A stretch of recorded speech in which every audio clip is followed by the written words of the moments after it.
Olá, Climbers! Por cá, Anderson Sales, analista, consultor e gestor, credenciado à CVM e sócio fundador aqui da Climb. Passando hoje para compartilhar mais um vídeo aqui no nosso canal com insights que podem te ajudar a sua tomada de decisão de investimento aí futura. Vamos à vinheta e já a gente começa com o tema que nos move nesse vídeo aqui. Vamos lá.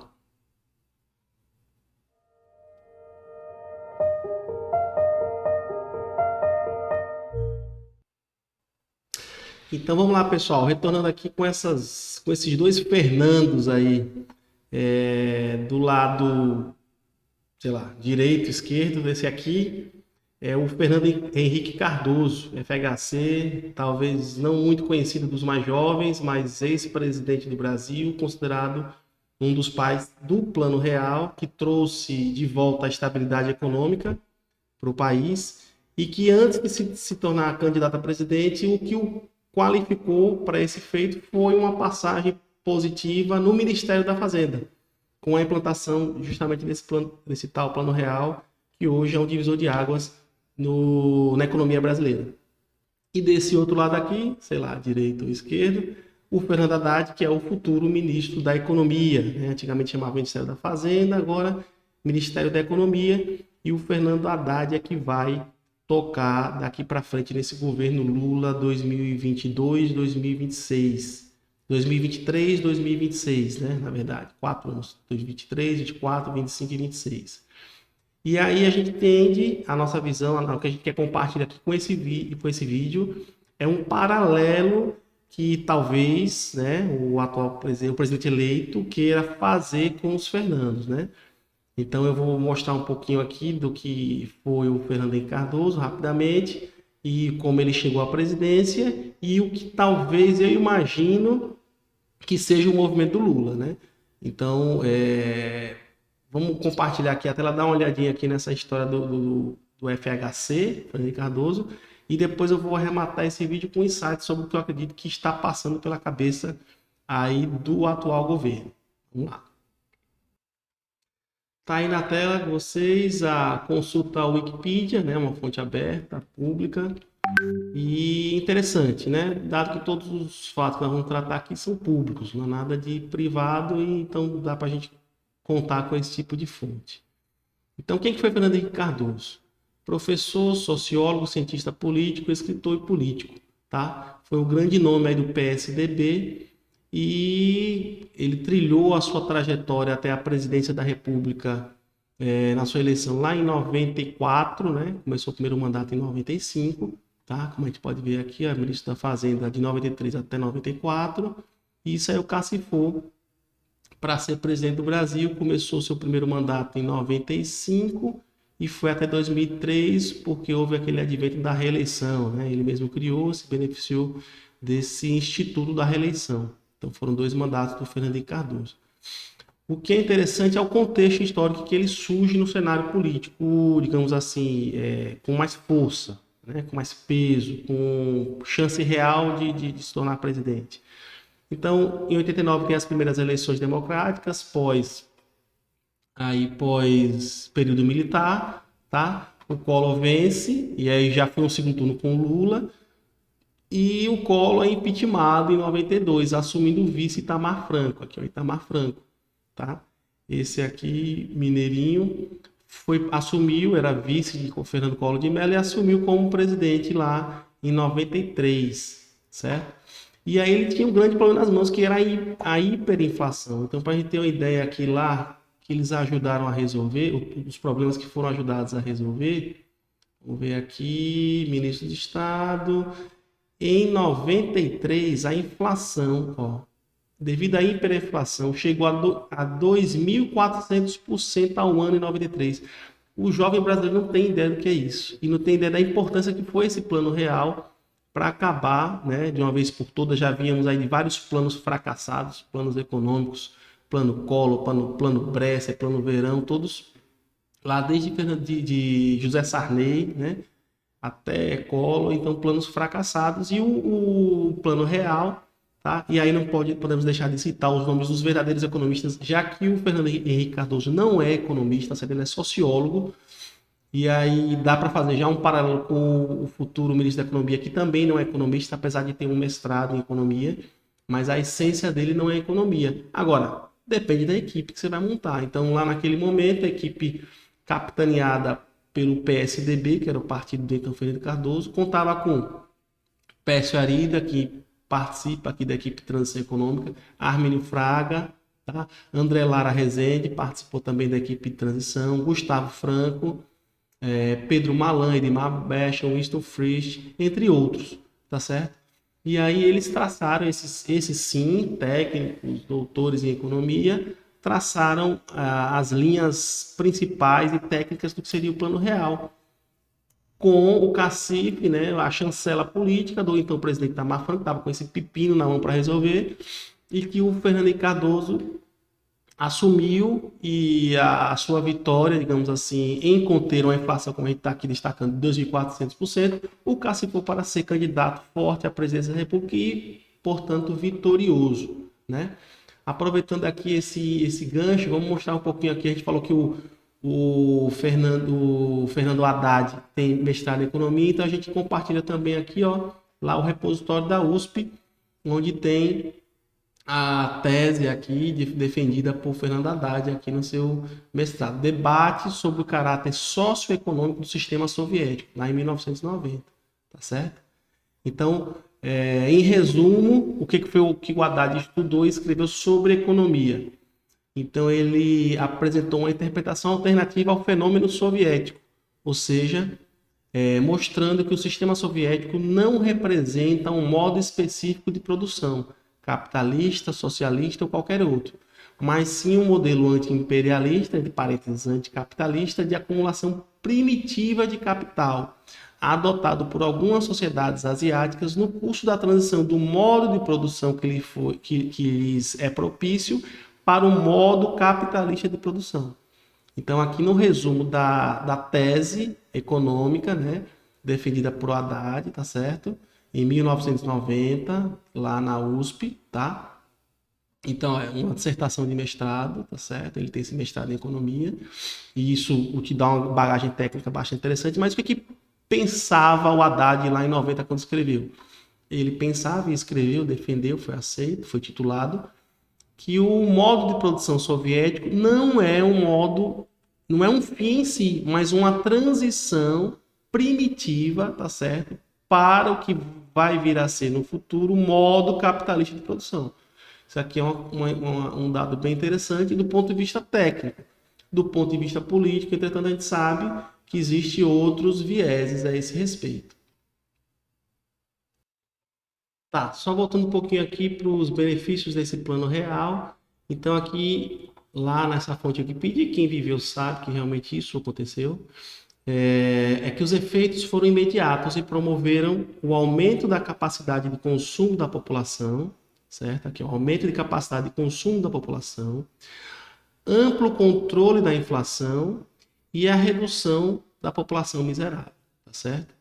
Então, aqui, ó, a inflação média entre julho e novembro de 94 ficou em 2,93%, ao que era, digamos assim, no ano anterior, 2.400%. Então, não tem como negar o sucesso desse plano e quão foi indispensável para o país, o Brasil, subir alguns degraus, digamos assim, no cenário de estabilidade para investidores internacionais, para transações comerciais com o mundo capitalista, tá certo? Então isso aí é inegável, tá?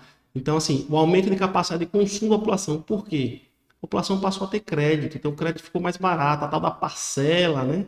Comprar parcelado, toda essa história começa aqui, porque até então não existia isso, porque de um mês para o outro a inflação variava 2 dígitos, não tinha como você prever uma dívida de longo prazo, né? Não tinha como a população ter acesso a crédito, porque a inflação, a taxa de juros era absurda, né? Imagina uma taxa Selic para conter uma inflação de 2.400% ao ano. Então, totalmente inviável. Então, são esses pontos que eu gostaria de deixar bem claro aqui, para a gente traçar agora em relação à expectativa do atual governo com o nome do Fernando Haddad. Tá, então voltando à nossa leitura acerca da indicação do Fernando Haddad para para a pasta de ministro da Economia, né, para o Ministério da Economia. Então, eu enxergo claramente, tá, claramente um movimento parecido do Lula com Haddad. Então, no atual momento brasileiro, não é o momento de hiperinflação que outrora existia, lá em 92, 93, 94, mas, como sempre, né, não tem como fugir, é um cenário de desafio. Todo o Ministério da Economia de qualquer país, Estados Unidos, Japão, Europa Ocidental, é uma pasta muito sensível aos desafios de momento. E o Brasil, claro, tem seus desafios a serem enfrentados, tá?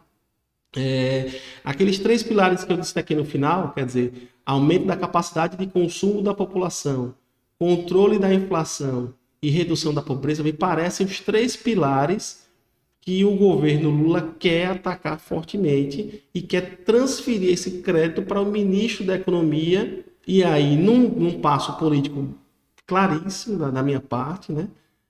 Fazer de Haddad um presidenciável lá em 2026, né, na campanha de 2026 para assumir em 2027, certo? Então, assim, dito isto, o que eu enxergo? Eu enxergo que o cenário macro pode ajudar, tá certo? Não se sabe, né? A PEC do estouro é preocupante, as quedas nos ativos brasileiros listados em bolsa é totalmente pertinente, dado o risco dessa política de gastança, tá certo? Agora, pode vir receita extra, pode vir um aumento de divisas para o país via exportação de commodities, minério, etc.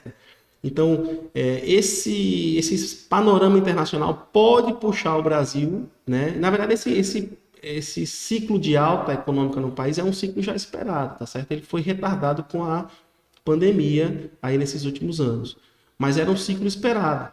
E o cenário internacional desafiador, com guerra na Ucrânia, com a China que pode voltar a crescer, não, e talvez o Xi Jinping lá, o chefe de Estado da China, tá? Lá o nome 01 do Partido Comunista Chinês, ele vai perseguir isso com todas as forças, a manutenção do ciclo econômico de alta na China, porque parece-me que os Estados Unidos, ele voltou para o jogo, entendeu? Existia meio que um consenso que a China iria ultrapassar economicamente a força americana, mas isso não está posto.